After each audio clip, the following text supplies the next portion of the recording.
तो सबसे पहले ये जो वर्ड है ना इक्विलिब्रियम, इसके ऊपर ध्यान दो। और फिजिक्स में मैंने आपको पहले भी समझाया है कि आप अगर स्पेसिफिकली वर्ड का मीनिंग देख लोगे ना तो आप डिफाइन भी करने लगोगे, मिसालें भी नजर आने शुरू हो जाएंगी। तो ये जो वर्ड है ना इक्विलिब्रियम, ये होता है तवाजुन, इसे हम कहते हैं तवाजुन उर्दू के अंदर। तो अब ये मत कहना कि तवाजुन का वर्ड नहीं सुना, तवाजुन का वर्ड तो सुना ही होगा, बैलेंस। तवाजुन यानी कि बैलेंस। तो इक्विलिब्रियम का मतलब भी एक्चुअली चीजों के बैलेंस होने से रिलेटेड है कि कोई चीज अगर आपको बैलेंस में नजर आ रही है तो इसका मतलब हम ये कहेंगे कि वो इक्विलिब्रियम में है। अब बॉडीज बैलेंस में कब नजर आती हैं? तो बॉडीज बैलेंस में दो किस्म की बॉडीज को हम कह सकते हैं बैलेंस में। ठीक है, एक तो हम कहते हैं जो बॉडीज होती हैं इन स्टेट ऑफ रेस्ट, यानी कि रुकी हुई बॉडीज, यानी कि मैं एक चेयर के ऊपर बैठा हूं, मैं हूं इन स्टेट ऑफ इक्विलिब्रियम। एक बुक जो है वो टेबल के ऊपर रखी हुई है, एक कार रोड के ऊपर खड़ी हुई है, तो ये सब मिसालें किसकी होंगी? ये होंगी मिसालें इन स्टेट ऑफ रेस्ट की। और अगर रेस्ट में है तो इसका मतलब वो बैलेंस में नजर आएंगी, इसी वजह से उसे हम किसमें कहते हैं? इक्विलिब्रियम में। और दूसरी जो बात है वो ये है कि जो बॉडी मूव कर रही हो विद यूनिफॉर्म वेलोसिटी। तो अगर एक कार के अंदर फॉर एग्जांपल आप बैठे हुए हो और कार जो है वो यूनिफॉर्म वेलोसिटी के साथ चल रही है, तो कार में बैठे हुए आप बैलेंस में होगे कि नहीं होगे? होगे, बिल्कुल बैलेंस में होगे। ठीक है, मैं कह रहा हूँ यूनिफॉर्म वेलोसिटी, मैं ये नहीं कह रहा हूँ कि स्पीड बढ़ रही है कम हो रही है। ये तो हमें पता है कि अगर स्पीड बढ़ती है तो हम पीछे की तरफ हो जाते हैं, स्पीड कम होती है तो आगे की तरफ आते हैं। तो जाहिर सी बात है उस वक्त हम बैलेंस में नहीं होते, क्योंकि बॉडी में क्या पाया जाता है? एक्सेलरेशन। तो इसका मतलब ये हो गया कि आप ऐसा कह लो कि वो बॉडी जिनका एक्सेलरेशन जीरो होता है ना, यानी कि ना तो उनकी स्पीड बढ़ रही होती है ना कम हो रही होती है, या तो जीरो होती है यूनिफॉर्म होती है, तो फिर वो कहलाते हैं इन स्टेट ऑफ इक्विलिब्रियम। तो मतलब ये है कि अब आप समझ जाओ कि इक्विलिब्रियम से मुराद हो गई या तो बॉडी होगी इन स्टेट ऑफ रेस्ट, या अगर मूव कर रही होगी तो मूव कर रही होगी विद यूनिफॉर्म वेलोसिटी। ठीक है, और इसी लिहाज से दो टाइप्स बन जाएंगी, इसकी दो काइंड्स बन जाएंगी। एक होगा अगर बॉडी रेस्ट में हो, ठीक है, तो वो स्टैटिक इक्विलिब्रियम में कहलाएगी, रुके हुए इक्विलिब्रियम के अंदर कहलाएगी। और अगर कोई बॉडी मूव कर रही हो विद यूनिफॉर्म वेलोसिटी तो वो कहलाएगी इन डायनामिक इक्विलिब्रियम। तो सबसे पहले अब डेफिनेशन देख लेते हैं। तो क्या डेफिनेशन बनी इक्विलिब्रियम की? A body is said to be in equilibrium when it is at rest और मूविंग विद यूनिफॉर्म वेलोसिटी। यानी कि वही जो कि मैंने आपको समझाया कि कोई बॉडी इक्विलिब्रियम में कहलाती है जब वो हो इन स्टेट ऑफ रेस्ट, या तो वो हालत सुकून में हो यानी कि रुकी हुई हो, और अगर मूव भी कर रही है तो उसकी वेलोसिटी क्या होनी चाहिए? कांस्टेंट होनी चाहिए। ठीक है ना, तो ये बन जाती है इक्विलिब्रियम, जिसे उर्दू में हम कहते हैं तवाजुन। So there are two kinds of equilibrium. Equilibrium दो तरह का होता है, दो इसकी टाइप्स हैं, दो काइंड्स हैं। नंबर वन स्टैटिक इक्विलिब्रियम कहलाता है, और नंबर टू कहलाता है dynamic equilibrium. So static equilibrium की क्या डेफिनेशन है? जब भी कोई बॉडी रेस्ट में होती है तो वो कहलाती है स्टैटिक इक्विलिब्रियम में। नाम से जाहिर है स्टैटिक जो वर्ड आ रहा है यहाँ पर, इसका मतलब होता है स्टैट का मतलब होता है इन स्टेट ऑफ रेस्ट। तो स्टैटिक इक्विलिब्रियम का मतलब हो गया ऐसी बॉडी जो कि इन स्टेट ऑफ रेस्ट होगी, वो कहलाएगी इन स्टैटिक इक्विलिब्रियम। और स्टैटिक इक्विलिब्रियम की बहुत सारी मिसालें हो सकती हैं। मेज पे रखी हुई कोई किताब हो सकती है, टेबल हो सकती है, व्हाइट बोर्ड हो सकता है। ये सारी की सारी आपको एग्जांपल्स में दे रहा हूँ स्टैटिक इक्विलिब्रियम की, क्योंकि इनमें बॉडी जो है वो इन स्टेट ऑफ रेस्ट होती है, यानी कि रुकी हुई होती है। सेकेंडली डायनामिक इक्विलिब्रियम कहलाता है, और ये कब है? जब बॉडी मूव कर रही हो विद कांस्टेंट वेलोसिटी।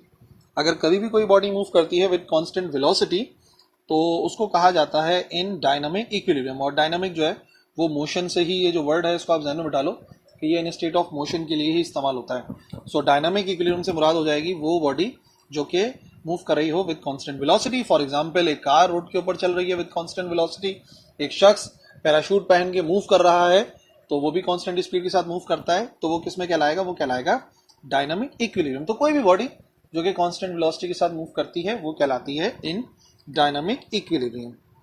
नाउ जो हमारा मेन मकसद था आज के लेक्चर का वो था स्टेट्स ऑफ इक्विलिब्रियम को समझने का, यानी कि इक्विलिब्रियम की तवाजुन की हालतें, यानी कि मुख्तलिफ क्या स्टेट्स हो सकती हैं, और जो मुख्तलिफ स्टेट्स हैं उसके लिए कॉन्सेप्ट होना चाहिए सेंटर ऑफ मास का, सेंटर ऑफ ग्रेविटी का, जो कि मैंने इससे पहले अपलोड किया है। अगर आप लोगों ने नहीं देखा तो सेंटर ऑफ ग्रेविटी का कॉन्सेप्ट हासिल कर लो, और उसके बाद जो है ना फिर समझ जाओगे ज्यादा आसानी के साथ कि क्या कॉन्सेप्ट है इन तीनों स्टेट्स का।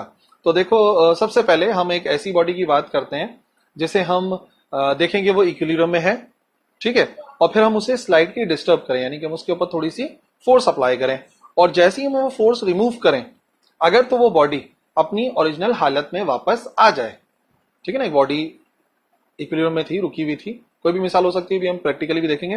तो अगर हम किसी बॉडी को डिस्टर्ब करें और हमारे फोर्स रिमूव करने के बाद वो ओरिजिनल स्टेट में वापस आ जाए तो फिर उस बॉडी को कहा जाता है इन स्टेट ऑफ स्टेबल इक्विलिब्रियम। ठीक है ना, वो स्टेबल इक्विलिब्रियम कहलाता है जिसको वो सस्टेन कर रहा है, जिसको वो स्टेबल रख रहा है। हाँ, तो ठीक है। देखो कि हमने कंसिडर करा कि एक बुक जो है हॉरिजॉन्टल पोजीशन में एक टेबल के ऊपर रखी हुई है, ठीक है, जैसे कि आपको नज़र आ रहा है। अब मैं क्या कर रहा हूँ, मैं इस बुक को स्लाइटली डिस्टर्ब कर रहा हूँ बाय अप्लाइंग अ फोर्स। मैं उसके ऊपर एक फोर्स अप्लाई कर रहा हूँ, जिससे मैं क्या कर रहा हूँ, जिससे मैं इसको ऊपर की तरफ लिफ्ट कर रहा हूँ। ये हो गई स्लाइटली डिस्टर्ब। स्लाइटली डिस्टर्ब करने के बाद जो मैंने फोर्स अप्लाई की थी, अब मैं उसको रिमूव करता हूँ। तो आप देखो ये अपनी ओरिजिनल स्टेट में वापस चली जाती है, ठीक है ना। यानी कि अब ये इस स्टेट के अंदर है, मैंने इसके ऊपर फोर्स अप्लाई करी, जिससे मैं इसको थोड़ा सा ऊपर किया और फिर मैंने रिलीज कर दिया। तो आप देखोगे कि ये अपनी ओरिजिनल स्टेट में वापस आ जाएगी, ठीक है। और इस सूरत में हो क्या रहा है, इस सूरत में हो ये रहा है कि जो इसका सेंटर ऑफ ग्रेविटी है वो बिल्कुल यहाँ सेंटर में होगा, ठीक है। सेंटर ऑफ ग्रेविटी इसके सेंटर में होगा, और ये जो सेंटर ऑफ ग्रेविटी होगा, वो आप ये समझ जाओगे जब मैंने इसके ऊपर फोर्स अप्लाई करी है तो इसका सेंटर ऑफ ग्रेविटी ऊपर की तरफ गया, सही ना, सेंटर ऑफ ग्रेविटी ऊपर की तरफ गया। और जब मैंने इसको रिलीज कर दिया तो अपनी स्टेट में वापस आ गई। तो इस केस के अंदर जो सेंटर ऑफ ग्रेविटी है वो अपनी एक्चुअल पोजीशन से ऊपर की तरफ गया है। क्या डेफिनेशन बनी स्टेबल इक्विलिब्रियम की? एक बॉडी जो कि होती है इन स्टेट ऑफ रेस्ट, ठीक है, वो कहलाती है स्टेबल इक्विलिब्रियम में। लेकिन सिर्फ कब? इफ ऑन बीइंग डिस्प्लेस्ड, अगर उसे डिस्प्लेस किया जाए, स्लाइटली डिस्टर्ब किया जाए, it has the tendency to come back to its original position. तो वो अपनी ओरिजिनल पोजीशन पे वापस आ जाए, उसमें टेंडेंसी हो, ऐसा मुमकिन है कि वो अपनी ओरिजिनल स्टेट में वापस आ जाए, पोजीशन में वापस आ जाए, तो वो कहलाता है स्टेबल इक्विलिब्रियम में। जैसे कि आपने देखा बुक अपनी ओरिजिनल पोजीशन पे आ गई थी, तो वो कौन से इक्विलिब्रियम में है? वो है स्टेबल इक्विलिब्रियम में। और इसकी जो दूसरी प्रॉपर्टी मैंने आपको समझाई कि जो सेंटर ऑफ ग्रेविटी होता है बॉडी का, जब वो बिलो होता है द पॉइंट ऑफ सस्पेंशन और सपोर्ट, अगर वो नीचे की तरफ होता है, यानी कि हमारे डिस्टर्ब करने पे थोड़ा सा ऊपर की तरफ चला जाए, वैसे नीचे हो सेंटर ऑफ ग्रेविटी, बिलो हो सस्पेंशन या सपोर्ट से, लेकिन जब हम उसको डिस्प्लेस करें थोड़ा सा ऊपर चला जाए, तो ऐसा इक्विलिब्रियम वो बॉडी कहलाएगी इन स्टेबल इक्विलिब्रियम, जो कि मैंने आपको बुक की एग्जांपल से समझाया। और यहाँ पे भी देख लो, आप देख लो, पहले सेंटर ऑफ ग्रेविटी यहाँ पर था, जब मैंने डिस्टर्ब किया ऊपर लेकर गया तो सेंटर ऑफ ग्रेविटी ऊपर चला गया, और जैसे मैं यहाँ से रिलीज करूंगा तो बुक जो है वो अपनी ओरिजिनल स्टेट में वापस आ गई थी, जैसा कि आपने मिसाल में भी देखा। दूसरी ये आप देख लो कि ऐसे भी इक्विलिब्रियम हो सकता है कि अगर कोई body in state of equilibrium है और मैं उसे डिस्टर्ब करूं, यानी कि मैं उसके ऊपर फोर्स अप्लाई करूं, और मेरे फोर्स अप्लाई करने की वजह से वो बॉडी अपनी पोजीशन को चेंज करे, but after removal of force, जैसे मैं फोर्स को हटाता हूं तो वो अपनी ओरिजिनल स्टेट में वापस नहीं आए, बल्कि कोई और पोजीशन हासिल कर ले और अपने जो इक्विलिब्रियम है उसको चेंज कर ले, तो इस टाइप के इक्विलिब्रियम को अनस्टेबल इक्विलिब्रियम कहा जाता है, क्योंकि उसने वो अनस्टेबल ही था, जाहिर सी बात है, इक्विलिब्रियम में तो थी बट वो सस्टेन नहीं कर पाई इसे, वो उसे जारी नहीं रख पाई, तो वो कौन सा इक्विलिब्रियम कहलाएगा? वो कहलाएगा अनस्टेबल इक्विलिब्रियम।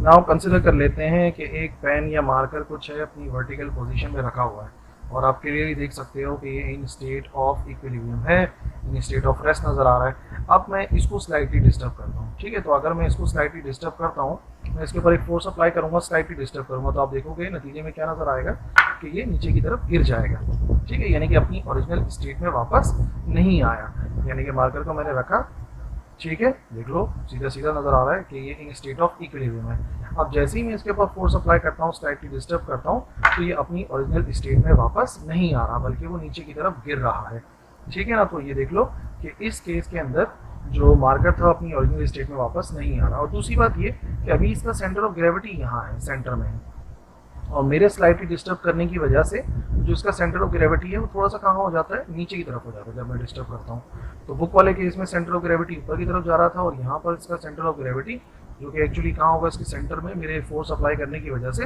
वो लोअर हो रहा है, यानी कि नीचे की तरफ जा रहा है, ठीक है। तो ऐसी सूरत में आप देखेंगे तो जो बॉडी है वो अपनी ओरिजिनल स्टेट में वापस नहीं आएगी। क्या डेफिनेशन बन गई अनस्टेबल इक्विलिब्रियम की?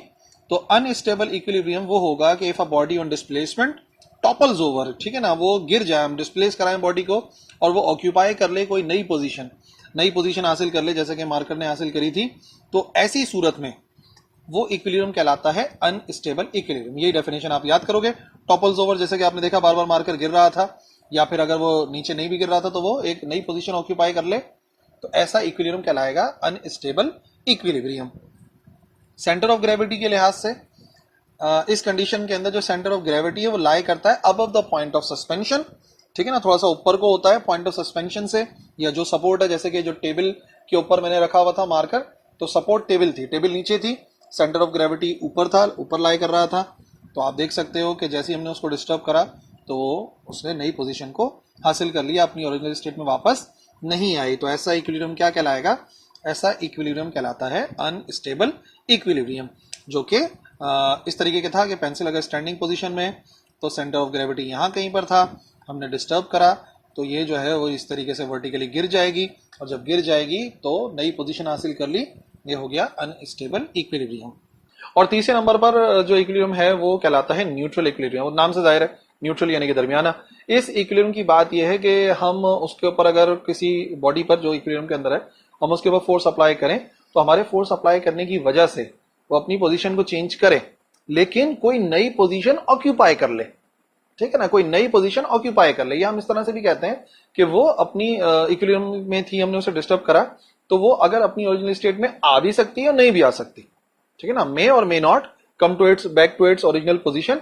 तो इस सूरत में भी वो किसमें कहलाएगा? वो कहलाएगा न्यूट्रल इक्विलिब्रियम। सही है, तो न्यूट्रल आप ऐसे समझ जाओ कि दोनों का दरमियान है।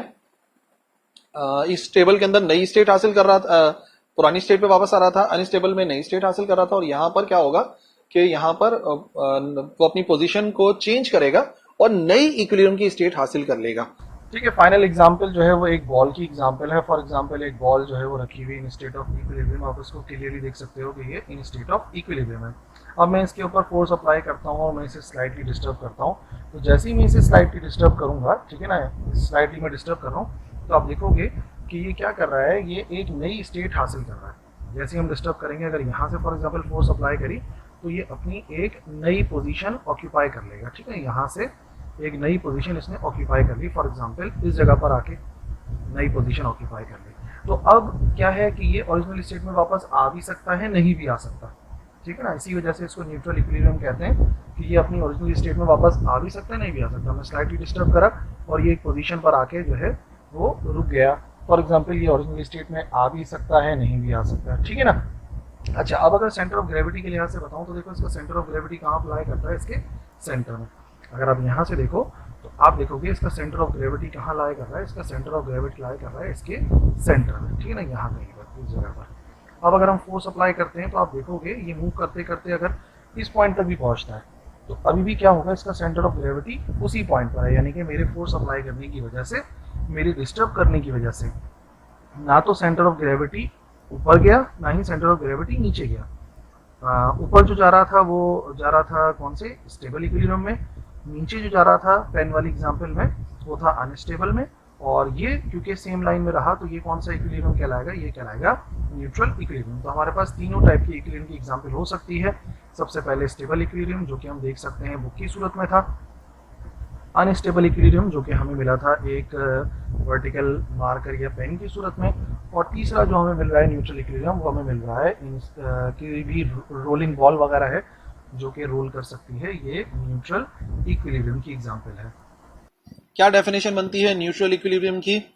अगर किसी बॉडी को प्लेस करें कुछ इस तरीके से, in such state that if it is displace, अगर उसको डिस्प्लेस करें तो ना ही वो टॉपल करे, ना ही वो गिर जाए, nor does it comes back to original position, यानी कि ना तो वो ओरिजिनल पोजीशन पर वापस आए, ना ही वो टॉपल कर जाए यानी कि गिर जाए। तो ऐसी सूरत में वो कहलाता है न्यूट्रल इक्विलिब्रियम, ठीक है। जैसे कि बॉल की सूरत में आपने देखा कि ना ही वो नीचे गिरी, ना ही वो अपनी ओरिजिनल स्टेट पर वापस आई, ठीक है। तो वो कौन सा इक्विलिब्रियम हो जाएगा? वो हो जाएगा न्यूट्रल इक्विलिब्रियम। और सेंटर ऑफ ग्रेविटी के लिहाज से जो सेंटर ऑफ ग्रेविटी है वो ना तो हमने ऊपर किया ना तो हमने नीचे करा, बल्कि जो सेंटर ऑफ ग्रेविटी है वो लाई कर रहा है at the point of suspension. तो ऐसी सूरत में बॉडी कहलाती है इन स्टेट ऑफ न्यूट्रल इक्विलिब्रियम, ठीक है। समझने के लिए बॉल का जो सेंटर ऑफ ग्रेविटी था वो लगातार एक लाइन के अंदर रहा, जो कि बॉल वाली एग्जांपल में आपने देखा था। ऐसा नहीं हुआ कि सेंटर ऑफ ग्रेविटी जैसे बुक में जब डिस्प्लेस किया था तो ऊपर चला गया था, स्टेबल इक्विलिब्रियम में रही, और मार्कर वाली एग्जांपल के अंदर जो है वो नीचे चला गया था सेंटर ऑफ ग्रेविटी, तो वो ओरिजिनल स्टेट में वापस नहीं आई। जबकि न्यूट्रल इक्विलिब्रियम के अंदर जो सेंटर ऑफ ग्रेविटी है वो उसी लाइन में रहेगा, तो बॉडी कहलाती है in neutral equilibrium. So that's it. I hope आपको समझ में आ गए होंगे स्टेट्स ऑफ इक्विलिब्रियम और इक्विलिब्रियम की जो कॉन्सेप्ट है, जो काइंड्स हैं। और अगर नहीं समझ में आए, कोई कंफ्यूजन है, तो आप लिख सकते हो कमेंट सेक्शन में, मैं इंशाल्लाह रिप्लाई करूंगा। That's all for this lecture. Allah Hafiz.